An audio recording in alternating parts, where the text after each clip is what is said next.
ನಮಸ್ಕಾರ. ರಿವ್ಯೂ ಚಾನಲ್ಗೆ ಸ್ವಾಗತ. ನಾನು ಸೌಖ್ಯ ಗಾಂವ್ಕರ್. ಲೋಕಸಭಾ ಚುನಾವಣೆ ಹೊತ್ತಲ್ಲಿ ಇನ್ನೇನು ಟಿಕೆಟ್ ಫೈನಲ್ ಆಗಬೇಕು, ಅಂತಿಮ ಪಟ್ಟಿ ಹೊರಬರಬೇಕು. ಈ ಹೊತ್ತಲ್ಲಿ ರಾಜ್ಯ ಕಾಂಗ್ರೆಸ್ನಲ್ಲಿ ಮಹತ್ವದ ಬೆಳವಣಿಗೆ.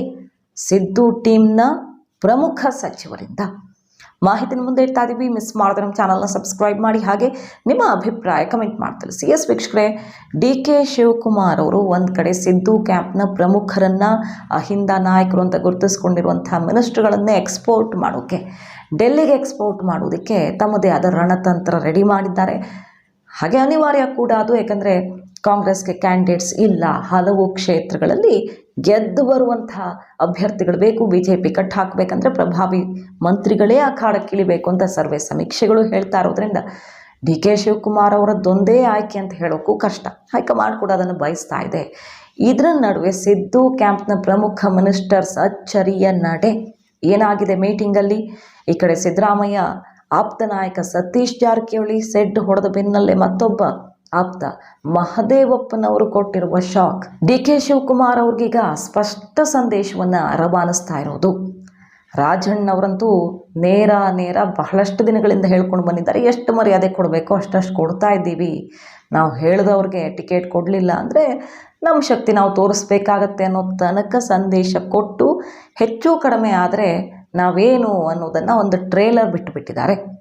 ಈಗ ಮಹದೇವಪ್ಪನವ್ರು ನೋಡಿ, ಸರ್ವೇಲಿ ಮಹದೇವಪ್ಪ ಪಾಸಾದ ಅಂತ ಹೇಳಬೇಕಾ? 40 ವರ್ಷ ರಾಜಕಾರಣ ಮಾಡಿ ಸರ್ವೆ ಮಾಡಿದ್ದಕ್ಕೆ ನಾನು ಗೆಲ್ಲಬಲ್ಲೆ ಅನ್ನೋದು ಗೊತ್ತಾಗಬೇಕಾ? ಆ ಸ್ಥಿತಿ ಇದೆಯಾ ನನಗೆ ಅನ್ನುವಂಥ ಪ್ರಶ್ನೆ ಹಾಕಿ ಆಕ್ರೋಶ ಹೊರಹಾಕಿರೋದು ಜನನೇ ಹೇಳ್ತಿದ್ದಾರೆ. ಮಹದೇವಪ್ಪನವರು ಇಲ್ಲ, ಮಹದೇವಪ್ಪನವರ ಮಗ ಕ್ಯಾಂಡಿಡೇಟ್ ಆಗಲಿ ಅಂತ ಪ್ಯಾನಲ್ಗೆ ನನ್ನ ಮಗನ ಹೆಸರು ಹೋಗಿದೆ, ಸುನಿಲ್ ಬೋಸ್ ಹೆಸರು ಹೋಗಿದೆ. ಹಾಗಂತ ಹೈಕಮಾಂಡ್ಗೆ ನಾನು ಮಗನಿಗೆ ಟಿಕೆಟ್ ಕೊಡಿ ಅಂತ ಕೇಳ್ತಿಲ್ಲ. ಜನರ ಅಭಿಪ್ರಾಯ ಅದಾಗಿದೆ. ನಾನಂತೂ ಎಲೆಕ್ಷನ್ಗೆ ನಿಲ್ಲಲ್ಲ ಅನ್ನುವಂಥ ಸಂದೇಶವನ್ನು ರವಾನಿಸಿರೋದಷ್ಟೇ ಅಲ್ಲ, ಬೆಸ್ಟ್ ಕ್ಯಾಂಡಿಡೇಟ್ ಇವರೇ ನಿಲ್ಲಬೇಕು ಅಂತಾರಲ್ಲ, ಡಿ.ಕೆ. ಶಿವಕುಮಾರ್ ಅವ್ರಿಗಿಂತ ಬೆಸ್ಟ್ ಕ್ಯಾಂಡಿಡೇಟ್ ಬೇಕಾ? ಮುಖ್ಯಮಂತ್ರಿಗಳು ಮತ್ತು ಉಪಮುಖ್ಯಮಂತ್ರಿಗಳು ಇನ್ನೂ ಬೆಸ್ಟ್ ಅಲ್ವ, ನಮಗಿಂತ ಜಾಸ್ತಿ ಶಕ್ತಿ ಇರೋರು ಅಂದಮೇಲೆ ಅವ್ರುಗಳೇ ನಿಲ್ಲಬಹುದಲ್ಲ ಅಂತ ಡಿ.ಕೆ. ಶಿವಕುಮಾರ್ ಅವ್ರಿಗೆ ಸೆಡ್ ಹೊಡೆದಿರೋದು. ನಾವು ನಿಲ್ಲಬೇಕಂದ್ರೆ ಅವರು ನಿಲ್ಲಲಿ ಒಂದು ಕ್ಷೇತ್ರದಲ್ಲಿ. ಬೆಂಗಳೂರು ದಕ್ಷಿಣದಲ್ಲಿ ಯಾಕೆ ನಿಲ್ಲಬಾರ್ದು ಅವರು? ಈ ರೀತಿಯ ಪ್ರಶ್ನೆ ಹಾಕ್ತಿರೋದೀಗ. ಇದು ಓಪನ್ ಆಗಿ ಮೀಟಿಂಗ್ನಲ್ಲಿಯೇ ಶುರುವಾಗಿರುವ ಹೊಸ ವರಸೆ ನೋಡಿ. ಕಾಂಗ್ರೆಸ್ನ ಒಳಗಡೆ ಯಾವ ರೀತಿ ಟ್ವಿಸ್ಟ್ ಸಿಗ್ತಿದೆ ಅಂತ. ಸತೀಶ್ ಜಾರಕಿಹೊಳಿ ಅವರೀಗ ಬಹುತೇಕ ಮಗಳ ಹೆಸರನ್ನು ಒಂದು ಹಂತಕ್ಕೆ ಅಂತಿಮ ಪಡಿಸ್ಕೊಂಡಿದ್ದಾರೆ ಅಂತಲೇ ಹೇಳಲಾಗ್ತಿದೆ. ಸ್ಪರ್ಧೆ ಮಾಡಲೇಬೇಕು, ಗೆಲ್ಲಿಸ್ಕೊಳ್ಬೇಕು ಅಂದರೆ ಮಗಳಿಗೆ ಕೊಡಿ, ಇಲ್ಲ ಯಾವ ಕಾರಣಕ್ಕೂ ನನ್ನ ಸಹವಾಸಕ್ಕೆ ಬರಲೇಬೇಡಿ, ನಾನಂತೂ ಸ್ಪರ್ಧೆ ಮಾಡಲ್ಲ ಅಂತ ಕಡ್ಡಿ ತುಂಡು ಮಾಡಿಬಿಟ್ಟಿದ್ದಾರೆ. ಮೀಟಿಂಗ್ನಲ್ಲಿ ಇದೇ ವಿಚಾರ ಪ್ರಸ್ತಾಪ ಆದಾಗ ಜಟಾಪಟಿ ಮಾತಿನ ವರಸೆ ಮುಂದುವರಿಯುತ್ತೆ. ಆಗ ಸತೀಶ್ ಜಾರಕಿಹೊಳಿ ಅವರು ಆಯಿತು ಮಾಡಲೇಬೇಕಂದ್ರೆ ನೀವು ಮಾಡಿ ನಾವು ಮಾಡೋಣ ಅನ್ನುವಂತಹ ಒಂದು ಹೊಸ ದಾಳವನ್ನು ಉಳಿಸಿದ್ದಾರೆ. ಡಿ.ಕೆ. ಶಿವಕುಮಾರ್ ಅವ್ರನ್ನ ಟಾರ್ಗೆಟ್ ಮಾಡಿಕೊಂಡು ಹೈಕಮಾಂಡ್ ಕೊಡ್ತಿರೋ ಸಂದೇಶನೂ ಇದೆ. ಹಾಗಾದರೆ ಡಿ.ಕೆ. ಶಿವಕುಮಾರ್ ಅವರು KPCC ಅಧ್ಯಕ್ಷರು ಅಂದ ಮಾತ್ರಕ್ಕೆ ಅವರು ಸ್ಪರ್ಧೆ ಮಾಡಬಾರ್ದಾ? ಅವ್ರ ಮೇಲೆ ಒಂದೇ ಜವಾಬ್ದಾರಿ ಇದೆ ಅಂದರೆ ನಮ್ಮ ಮೇಲೆ ಜವಾಬ್ದಾರಿನೇ ಇಲ್ಲ ಅಂತ ಅರ್ಥನಾ? ಈ ರೀತಿ ಹೈಕಮಾಂಡನ್ನು ಕೂಡ ಇಕ್ಕಟ್ಟಲ್ಲಿ ಸಿಲುಕಿಸ್ತಾ ಇರೋದು ಸಿದ್ದರಾಮಯ್ಯ ಕ್ಯಾಂಪ್ನ ನಾಯಕರು. ನಾವು ಮಾತ್ರ ಪಕ್ಷದ ಗೆಲುವಿಗೋಸ್ಕರ ಅನಿವಾರ್ಯವಾಗಿ ಸ್ಪರ್ಧೆ ಮಾಡಬೇಕು ಅನ್ನೋದಾದರೆ ಡಿ.ಕೆ. ಶಿವಕುಮಾರ್ ಅವರು ಯಾಕೆ ಮಾಡಬಾರ್ದು? ಅವ್ರಿಗಿಂತ ಬೆಂಗಳೂರಲ್ಲಿ ಪವರ್ಫುಲ್ ಬೇಕಾ? ಬೆಂಗಳೂರು ದಕ್ಷಿಣ ಅಥವಾ ಬೆಂಗಳೂರು ಉತ್ತರನೋ ಯಾವುದೋ ಒಂದು ಕ್ಷೇತ್ರದಲ್ಲಿ ನಿಂತು BJPಯನ್ನು ಕಟ್ ಹಾಕೋದಕ್ಕೆ ಅವ್ರಿಗಿಂತ ಸಾಮರ್ಥ್ಯ ಬೇಕಾ? ನಗರಾಭಿವೃದ್ಧಿ ಸಚಿವರು ಆಗಿರುವ ಡಿ.ಕೆ. ಶಿವಕುಮಾರ್ ಬೆಂಗಳೂರು ವ್ಯಾಪ್ತಿಯಲ್ಲಿ ಎಲ್ಲಿ ನಿಂತರೂ ಗೆದ್ದು ಬರ್ತಾರೆ, ಅವ್ರು ನಿಲ್ಲಿ ಅನ್ನುವಂಥ ಹೊಸ ವರಸೆ ಎತ್ತಿ ಈಗ ಸೆಡ್ಡು ಹೊಡಿತಾ ಇದೆ ಸಿದ್ದು ಟೀಮ್ ಡಿ.ಕೆ. ಶಿವಕುಮಾರ್ ಮತ್ತು ಹೈಕಮಾಂಡ್ಗೆ. ಚೀಫ್ ಮಿನಿಸ್ಟರ್ ಬೆಸ್ಟ್ ಕ್ಯಾಂಡಿಡೇಟ್ ಪಾರ್ಲಿಮೆಂಟ್ಗೆ, ಡಿ.ಕೆ. Shivakumar number 1 candidate ಪಾರ್ಲಿಮೆಂಟ್ಗೆ.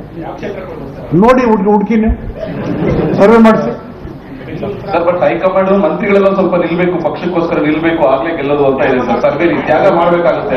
ಅದು ಗೊತ್ತಿಲ್ಲ ರೀ, ನಾನು ಬೇಕಾದಷ್ಟು ತ್ಯಾಗ ಮಾಡಿದ್ದೀನಿ. ನಾನು ಲೋಕಸಭೆಯ ಅಭ್ಯರ್ಥಿ ಆಗಲ್ಲ, ಎಲೆಕ್ಷನ್ ಪಾರ್ಲಿಮೆಂಟ್ಗೆ ನಿಲ್ಲಲ್ಲ. ನೇರ ಹೈಕಮಾಂಡ್ನವರೇ ಎಲ್ಲ ನಿರ್ಧಾರ ಮಾಡ್ತಾರೆ. ನಿಗಮ ಮಂಡಳಿಯಿಂದ ಹಿಡಿದು ಪ್ರತಿ ಕಡೆನೂ ಅವರೇ ಹೇಳಿದ್ದೇ ಆಗಬೇಕಂದ್ರೆ ಸುರ್ಜೇವಾಲಾ ಅಥವಾ ಇನ್ಯಾರೇ ಆಗಲಿ ಅವರೇ ನಿರ್ಧಾರ ಮಾಡ್ತಾರೆ. ಅಂದರೆ ಅವರೇ ಒಂದು CM ಆಗಲಿ ಅನ್ನೋ ತನಕ ಸ್ಟೇಟ್ಮೆಂಟ್ಗಳು ಬಂದಿವೆ. ಎಷ್ಟು ಕೊಡಬೇಕೋ ಅಷ್ಟು ಮರ್ಯಾದೆ ಕೊಡ್ತೀವಿ ಅನ್ನುವ ಸ್ಟೇಟ್ಮೆಂಟ್ಗಳು ಬಂದಿವೆ. ಈಗ ನಾವು ನಿಲ್ಲಬೇಕಾ? ನಿಲ್ಲಲಿ, ಡಿ.ಕೆ. ಶಿವಕುಮಾರ್ ಅವರು ಕೂಡ ಅಖಾಡಕ್ಕಿಳಿಲಿ, ನಾವು ಕುರ್ಚಿ ಬಿಡಬೇಕಂದ್ರೆ ಅವರು ಬಿಡಲಿ. ಇಲ್ಲಿ ತನಕ ಹೋಗಿದೆ ರಾಜ್ಯ ಕಾಂಗ್ರೆಸ್ನಲ್ಲಿ ಬೆಳವಣಿಗೆ.